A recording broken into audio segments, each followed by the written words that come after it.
The second Joel walked in, Diane turned to Delia and said loud enough for everyone to hear, "You brought the carpenter?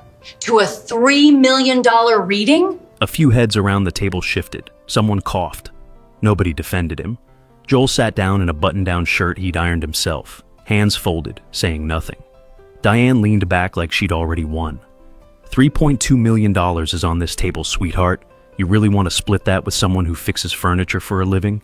Honestly, Delia, what's next? Bringing your landscaper to Thanksgiving? A few heads around the table nodded. Nobody spoke up for Joel. Nobody spoke up for Delia either. They just watched and waited to see what she would do. Gerald, the estate attorney, kept his eyes on the documents in front of him. Delia looked at Joel for a long moment. Then she looked down at the table. Then she said quietly, "Joel." "Can you wait outside for a few minutes?" Joel didn't argue. He didn't look hurt. He just nodded once, pushed back his chair, and walked out. The door clicked shut behind him. Diane smiled. Good.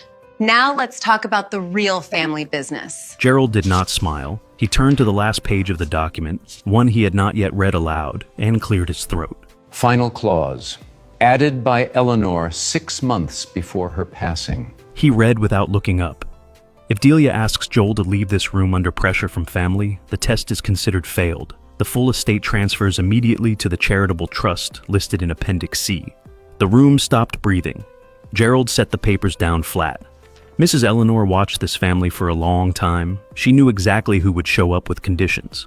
He paused. She also wanted it noted that Joel spent 11 months driving her to chemotherapy appointments 3 times a week without telling a single person in this room. He never asked for anything in return. Diane opened her mouth. Nothing came out. Delia was already standing.